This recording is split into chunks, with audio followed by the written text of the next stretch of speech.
What's up, everybody? Welcome to DFS by the Numbers. These are my DFS PGA picks for the 3M Open.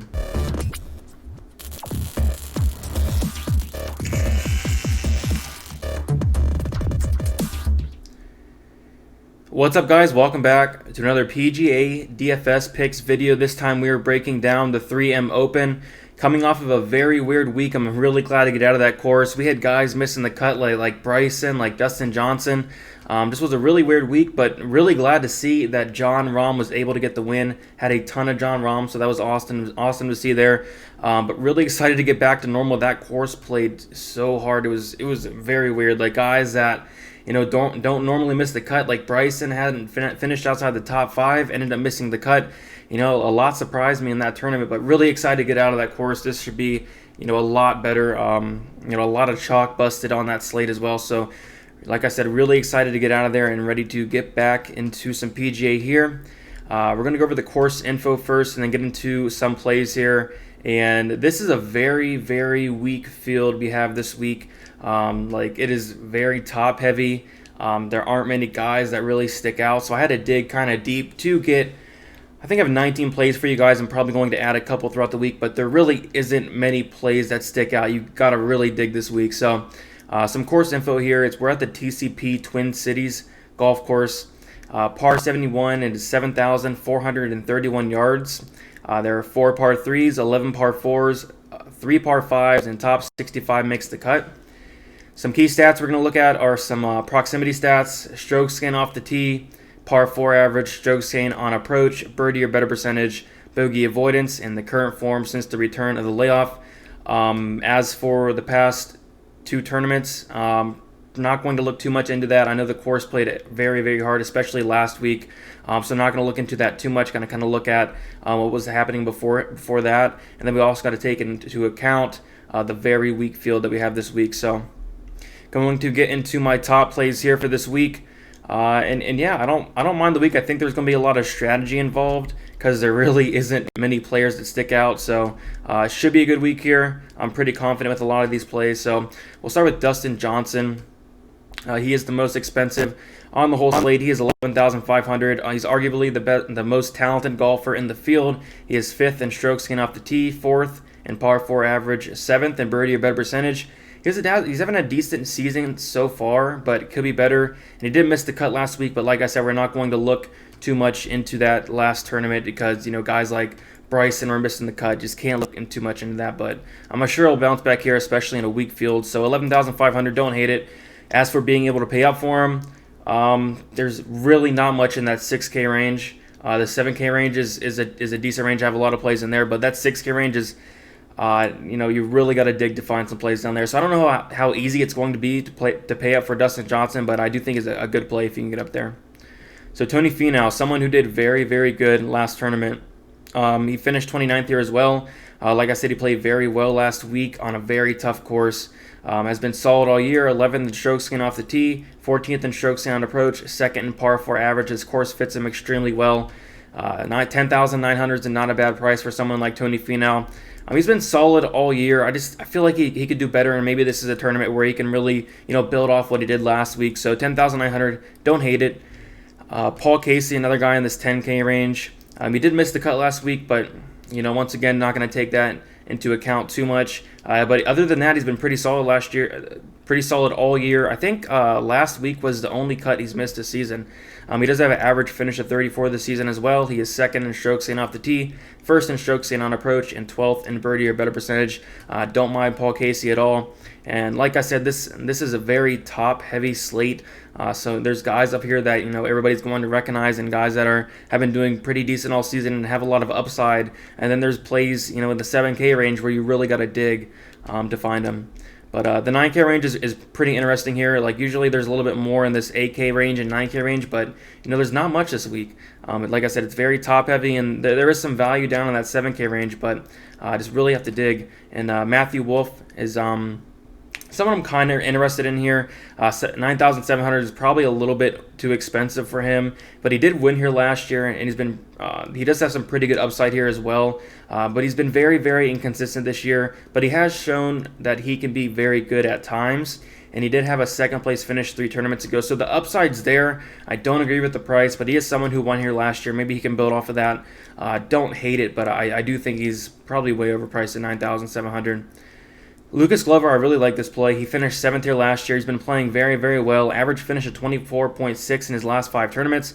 He's just a solid stat fit all around. So 9,400, I like him quite a bit. Wish he was a little bit lower price, but you can't really complain on a slate like this with that is very, very weak. So Harris English 9,000. Finished 13th last week. He's one of the plays. I believe I added him during the week last week, and he ended up doing very good. Average finish at 24.5 in his last 5 tournaments, 12th in strokes gained off the tee. Good putter, and he's also first in the par 4 average there. So I think it's a good stat fit. 9,000, not a bad price. I think he's probably safe. I think there's upside there as well, and if he builds off of how he did last week, I think he'll do very good in a field that is very, very weak here. So don't mind Harris English at 9,000. But my favorite play is probably Glover there and at the 9,400 there. So Doc Redman has been pretty good this season. He did miss the cut last tournament. Pretty much everybody missed the cut last tournament. But he has made 4 of 5 cuts since the return of PGA. And he's also been pretty good recently as well. 9th in strokes gained off the tee, 4th in strokes gained on approach as well. So 8,700. You could argue it's a little bit pricey, but I do think there's some upside with Doc Redman, and I forgot to change the slide. There we go, Doc Redman, 8,700. Forgot to change the slide there, but same thing. Like I think he's a good play at 8,700. Could be a little bit overpriced, but I think he should be fine there. So Henrik Norlander, he is 8,600. Has been playing great. Finished 6th last week on a very tough course, and Henrik Norlander was actually somebody I added throughout the week in my player pool, so that worked out very good. Average finish at 31 since the return of PGA. He's a little pricey, but he's been playing very good, so can't really complain with that price. Don't hate it at 8,600. Hopefully he keeps the momentum up, and that's not an awful price for how good he's been playing.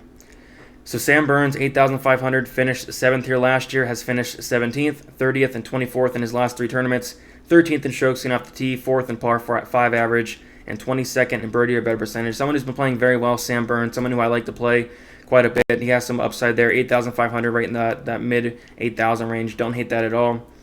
And then Brian Harman, he is 8,000, finished 7th here last year as well. Has struggled the past couple tournaments, but hasn't been awful. And he should benefit from this weak field this week.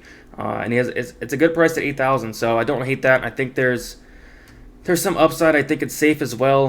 Like I said, he hasn't been doing amazing, but he hasn't been doing awful at the same time. Kind of average lately, so he should be decent at this course with a weak field. So the 7K range here, and there's quite a bit here that I'm interested in. I just start with Jonathan Vegas. He is 7,900, average finish at 34 in his last 5 tournaments. Solid stats all around. First in strokes gained off the tee, 3rd in par 5 average, 16th in birdie or better percentage. A solid upside for the price. I think all the stats really, fit this course very well. So I wouldn't be surprised if Vegas did pretty good this week. So Carlos Ortiz, 7,700, finished 7th here last year. Has that good course history. Has been decent this season, but inconsistent, missing 4 cuts of his last 10. But when he's making the cut, he's doing pretty good. Has upside if he does show up this week, and he should benefit from this weak field as well. So 7,700, willing to take a shot. I do think there's upside there. Another upside play here is Will Gordon, 7,700. He is a new talent. There should be lots of upside here. Could be a good week in this weak field. And he did miss the cut his last tournament, but finished 3, 20, and 21 in the tournaments before that. So he does have some upside. Very talented golfer, up-and-comer there at 7,700. Willing to take a shot for sure, especially in a field like this. So Ryan Armour, 7,600. He's been playing very good since the return of PGA, with his best finishes being 4th and 6th. I do think there's a lot of upside here, and his price really hasn't changed all that much, even with this weak field. So I do think we're getting some value here with Ryan Armour and how good he's been playing. So yeah, don't hate that at all. I think there's tons of upside there at 7,600. Scott Stallings, 7,600 as well. 4 for 4 on made cuts since the return of PGA. That's what we like to see there. Average finish of 40 in his last 5 tournaments. So hasn't been doing amazing, but he's been solid. Solid putter and solid pretty much everywhere in the stats we're looking for this week. So I don't mind Scott Stallings at 7,600.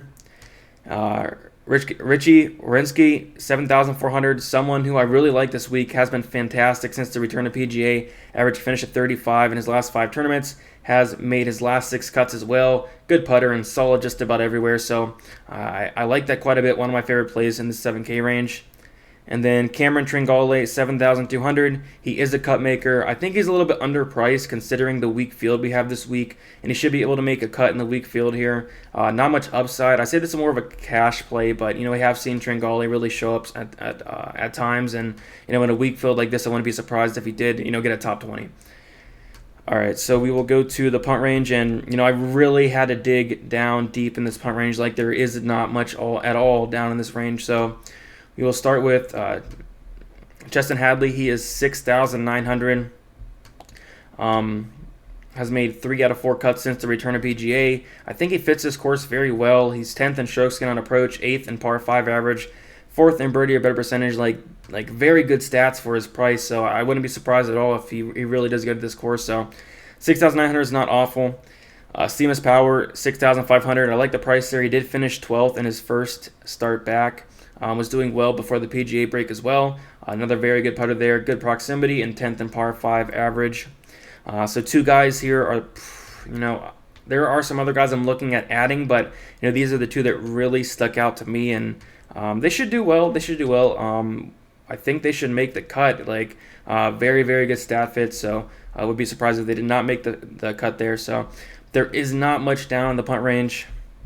There's really not much up in this 10K and up range too. So it's really, really top heavy with these 3 guys being my favorites up here.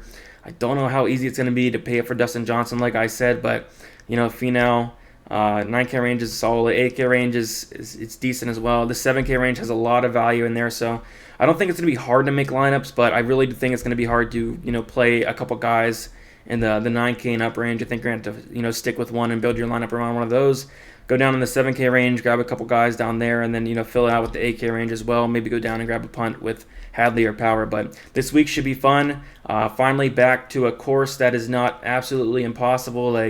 Last 2 tournaments were crazy. The same course was killing a lot of guys that usually do not miss the cut. Whenever Bryson finishes outside the top 5 for the first time all season, it's a tough course. So I'm really excited to get right back into it and make some money. I just want to point out, it's always a good time to sign up on Patreon. I make it a price, so you can sign up pretty much whenever. $5 a month, you get my full statistical model there. Player pool cheat sheet, I add players throughout the week. My example cash build, my lineup percentages, and my rankings as well. All that stuff should be out sometime Tuesday night. All that stuff should be out as well, and then my projections as well are on there. So check that out if you guys like. And other than that, good luck this week. Let's get back to it and let's win some money.